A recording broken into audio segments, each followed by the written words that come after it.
Ziarah ke makam Ashraf Sinclair, BCL gandeng Noah ungkap kerinduan. Bunga Citra Lestari mengajak anaknya, Noah Sinclair untuk ziarah ke makam Ashraf Sinclair. Baru-baru ini, Bunga Citra Lestari mencurahkan isi hatinya melalui unggahan di media sosial.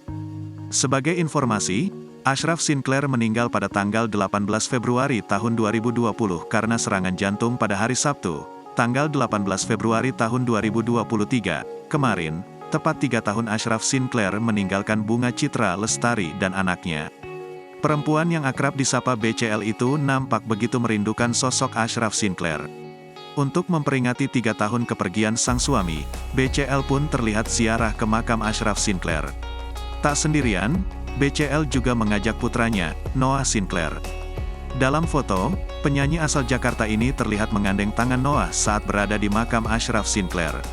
Pada keterangan unggahan, pelantun lagu Pernah Muda itu menuliskan terkait anaknya dengan mendiang Ashraf Sinclair yakni Noah Sinclair kini telah tumbuh menjadi dewasa. "Hey you, anaknya udah gede nih," tulis Bunga Citra Lestari dikutip tribunstyle.com dari Instagram, Minggu, tanggal 19 Februari tahun 2023.